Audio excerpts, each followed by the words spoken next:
नमस्कार दोस्तों, Hooda news network की तरफ से मैं मनदीप हुड्डा आपके लिए दोबारा से एक नई वीडियो लेकर हाजिर हुआ हूं। तो एक ताई की वीडियो जो कि बहुत वायरल हो चुकी है और संत रामपाल जी के खिलाफ है, जो कि ताई ने बड़े बड़े खुलासे किए हैं संत रामपाल जी के खिलाफ। एक बार आप वीडियो को देखें और फिर अपनी राय कमेंट में। एक शराबी पिता से भी कहीं ज्यादा खतरनाक होती है एक पाखंडी और डोंगण माँ। और यह आज मैं आपने एक ऐसी सच्चाई बताऊंगी जो मैंने खुद अपनी आंखों देखी है।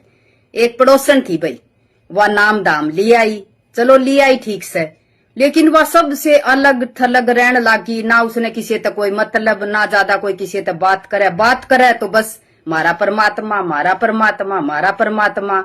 उसने ना कान के काट दिए, ना कोई वह व्रत करे, ना कोई वह त्योहार मनावे, ना उसके घर में कोई जोत बत्ती, कुछ नहीं। मतलब वह सबसे अलग जीवन जीवे। उसने बहुत सी कोशिश भी करी कि मेरी दो चार पड़ोसन भी मेरा साथ हो ले और ऐसा ही करे, लेकिन मेरे वर्गी कित मानने, मैं तो को नहीं मानू, बिल्कुल भी विश्वास नहीं करूं किसी चीज में अपने घर ते सिवा।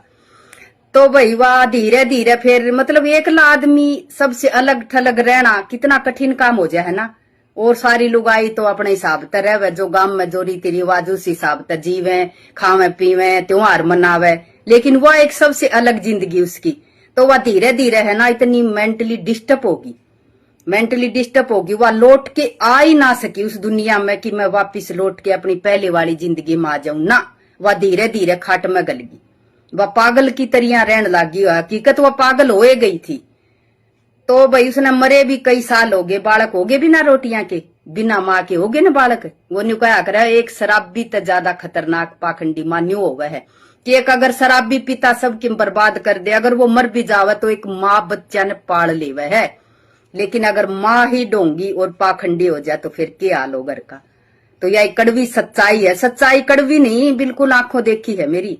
मैं कैसे विश्वास कर लियो इन बाब्या के ऊपर। वह पागल हो के बेचारी भगवान ने प्यारी हुई, कई साल हो गए उसके बालक ब्याहे गए हैं, बिना माँ के हो गए थे, हाथा रोटी पोपो खाई है।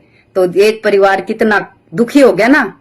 और यो थारा के कह है भगवान, मैं इच्छा मृत्यु दूंगा, मैं मोक्ष प्राप्त करा दूंगा, मैं सतलोक ले जाऊंगा। कुछ सतलोक नहीं है, कोई इच्छा मृत्यु नहीं है। जिस दिन मृत्यु आओगी उस दिन कोई भी हाथ नहीं अड़ा सकेगा। और एक हाँ यह सच्चाई है कि अगर आदमी का जन्म हुआ है तो मृत्यु तो अवश्य है, निश्चित है मृत्यु, और किसी भी टेम आ सके है। और दूसरी बात, अगर जिंदे जी स्वर्ग नहीं देखा तो मरने के बाद उस स्वर्ग का करना भी के है। साडे रस्ते जांदे नरकानू, पीछा न करी नदानी च। वह सीधू मूसेवाले की बात है, मारे रस्ते तो नरका में जाओगे, सीधे नरका में, मारा पीछा ना करियो कोई भी, ठीक है। तो हमने ऐसा स्वर्ग नहीं चाहिए जो जिंदे जी मिले नहीं और मरने के बाद हमने चाहिए नहीं, ठीक है। थारी मोक्ष प्राप्ति तुमने बनी रहो। और भाई मैंने जो बताई है वह बिल्कुल सच्ची घटना है। ऐसा माइंड वॉश करे है कि लौट के वापिस नहीं आ सकता इंसान दुनिया में। भले ही मर जाओ कोई दिक्कत नहीं, भले ही उसके बच्चे रुल जाओ, उनका कोई परेशानी नहीं। अरे उस मोक्ष प्राप्ति का करना भी के है जो मरने के बाद मिले। और जिंदा जी आदमी पागल हो या हंड है तो उस मोक्ष का के करना है, उसका मोक्ष सामने नहीं चाहिए। ये जोड़े दो हाथ। दोस्तों, आपने वीडियो को ध्यान से देखा और ऐसी ही नई वीडियो पाने के लिए हमारे चैनल को लाइक करें, सब्सक्राइब करें और कमेंट में अपनी राय देते